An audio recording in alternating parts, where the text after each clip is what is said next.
فيديو النهارده للعرايس الجديده الجميله. الجلاش له استخدامات كتير قوي، بلاش ننحصرها في الحاجات التقليديه.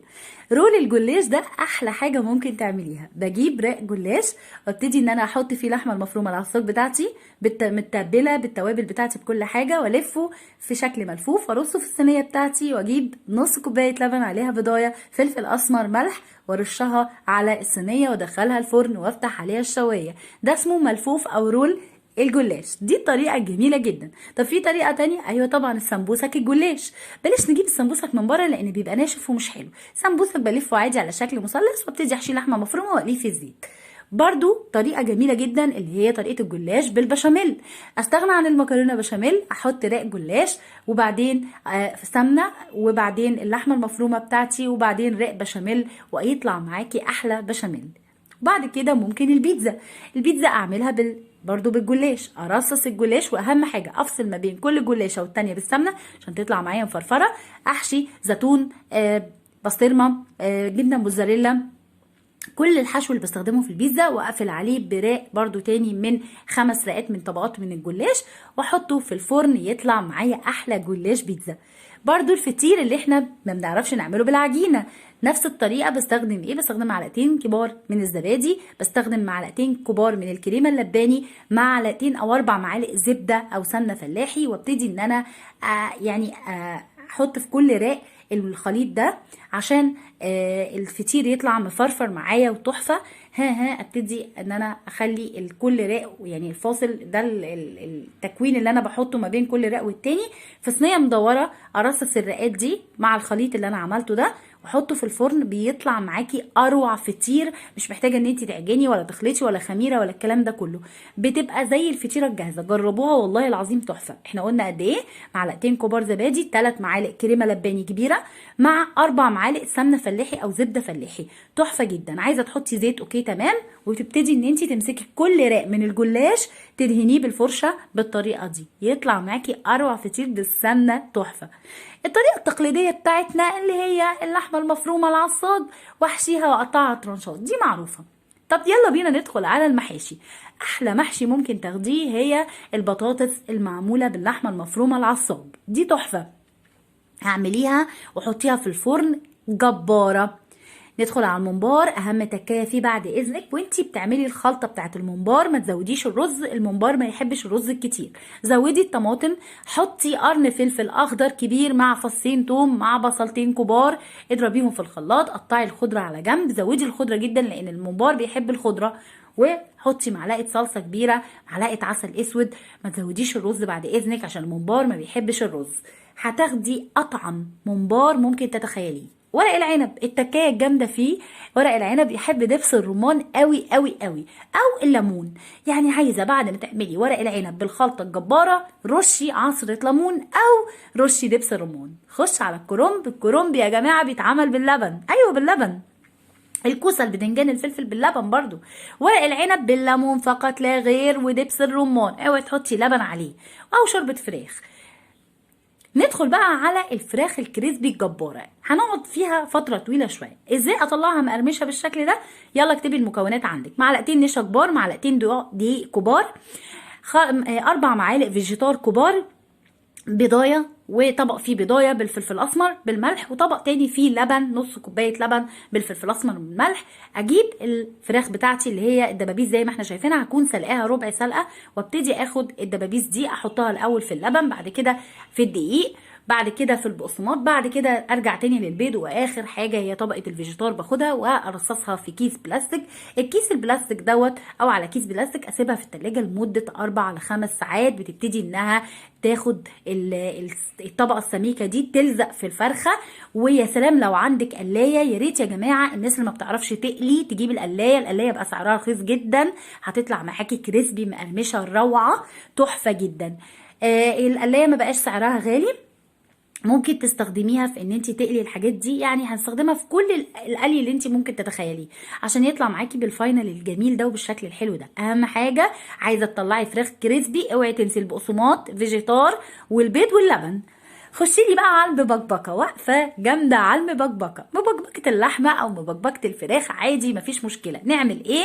انزل باللحمه، انزل من المكرونه، انزل بالزيت، بالزبده، بالفلفل، بالثوم، كله مع بعضه، والصلصه بتاعتي وعصير الطماطم، ووطي النار على الحله، وخدي قطعه مبكبكه.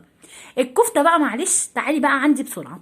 الكفته بتعتمد على ميه البصل، محتاجه بصله حلوه وسط، ابتدي ابشرها، هاخد ميتها وانا ببشر البصله. مع البصله دي احط فصين توم، ومعاها معلقه عسل اسود، ومعاها معلقه صلصه كبيره، ونص معلقه زبدايه هتطلع معاكي، وزيت زيتون، بلاش زيت زيتون، خليها مثلا زيت كريستال عادي. كل ده الخلطه بتاعه الكفته، على شويه كبابه صيني، على ذره كمون، ذره فلفل اسمر، على ذره كزبره، على بهارات لحمه، هتاخدي اروع كفته ممكن تتخيليها. وكل ما اصبع الكفتايه بتاعتي احط ايديا في ميه البصل اللي انا عاملاها واصبع بيها الكفته، ارصها في صينيه، احطها في الفرن. يا سلام بقى لو عندك حته دهنه او حته ليا بتضربيها مع اللحمه عشان تطلع معاكي اروع كفته. بالنسبه بقى للبفتيك نفس الطريقه، اهم ما يعتمد على البفتيك الرده والبقسماط. البفتيك عشان يطلع معاكي تحفه، خدي بهارات لحمه مع الرده مع البقسماط، يجيب معاكي احلى نتيجه، سواء ليه بفتيك الفراخ او بفتيك اللحمه. بس اهم حاجه تعملي ايه؟ تعملي البفتيك بتاع اللحمه يعني تفضلي تضربي في اللحمه عشان تطلعي الرق بتاعها صغير، تبططيها لحد ما الرق يطلع صغنن، عشان هي ما بتاخدش سوا كتير، دي بتتقلى في الزيت. وبرده نفس الطريقه القلايه اللي قلنا عليها. الكبسه العاديه بتاعتنا التحفه، الكفته قلنا الطريقه والمكونات ورشه البقدونس. خشي لي بقى على المقلوبه الكبسه، انا بقول عليها مقلوبه الكبسه. بعمل ايه؟ انزل اشوح الفراخ نص تشويحه او اللحمه نص تشويحه، وابتدي ان انا اجيب الحله بتاعتي اللي ما بيلزقش فيها الاكل التيفال، ارصص فيها الفراخ بتاعتي، واكون اصلا شوحت الرز بالبسمتي مع الجزر مع البصله مع الطماطم مع الكاري، الكركم، البودر، البصل باودر، توم باودر، بابريكا، وابتدي انزل على الراق بتاعي اللحمه اللي انا عاملاه، واوطي النار جدا. الرز البسمتي غير المصري، لو عامله كوبايتين رز بسمتي بيحتاجوا 4 كوبايات ميه، تمام.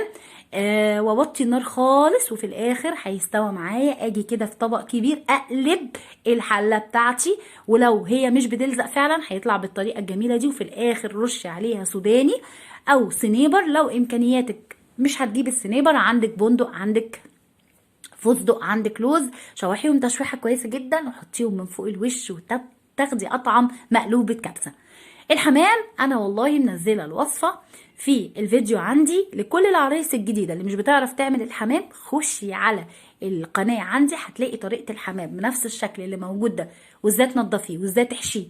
موضوع بسيط جدا خالص، مش هياخد وقت، وهيطلع اطعم من بره، وهتلاقيه موجود نازل عندي في القناه.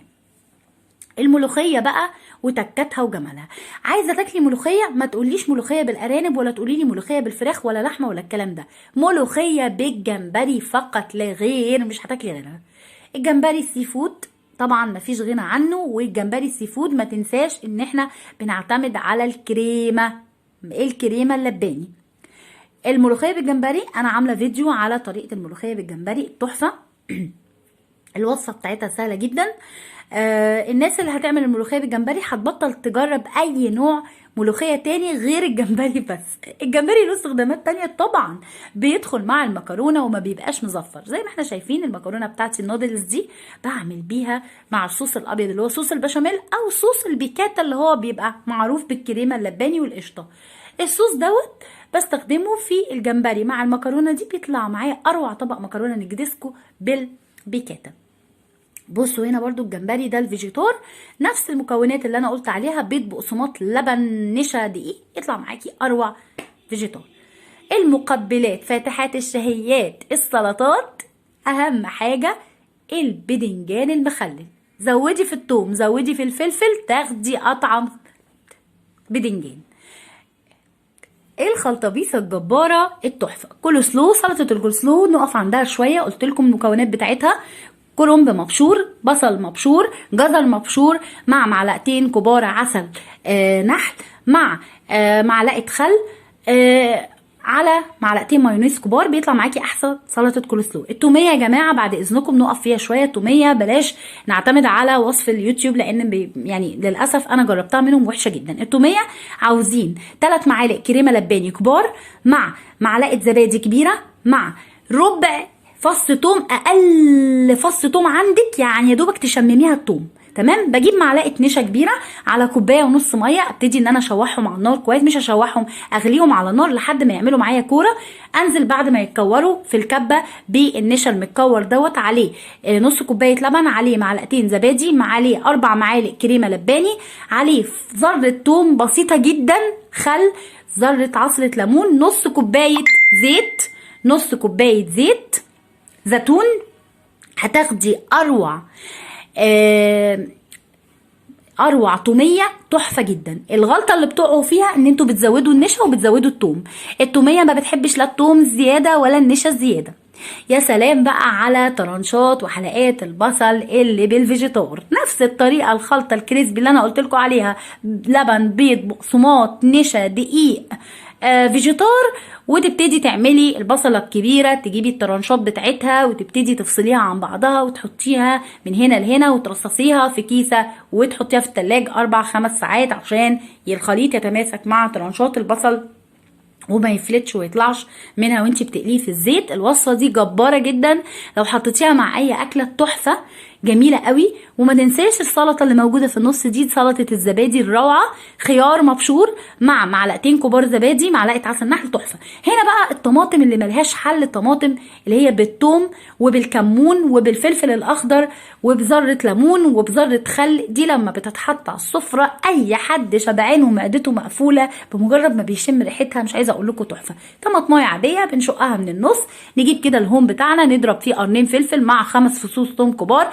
حط الكمون، انزل بالشطه، انزل بالكزبره، وهتاخدي اروع، وذره خل، هتاخدي اروع طماطم جميله. اخر حاجه الذره التحفه اللي فيه قيمه غذائيه عاليه جدا. نجيب قرن فلفل احمر كبير، فلفل كوبي احمر، فلفل كوبي اصفر، قطع مربعات، انزل بشويه بقدونس، حطي عليه كمان لو عندك قرن فلفل اخضر كبير اللي هو الكوبي ماشي مفيش مشكله. مع الذره ده موجود في كارفور، موجود في معلب طبعا في علب محفوظ. الذره ده فيه قيمه غذائيه عاليه جدا جدا جدا. الطريقه دي او الطبق ده الاطفال كلهم بيحبوه. هتتقطعي الفلفل ترانشات. لا سلام بقى لو في معاكي تفاحيه، التفاحيه كمان بتدي نكهه حلوه. انزل بالخل، ملح، فلفل اسمر. يا رب الوصفه تعجبكم ويا رب الفيديو يكون نافع. اشوفكم على خير.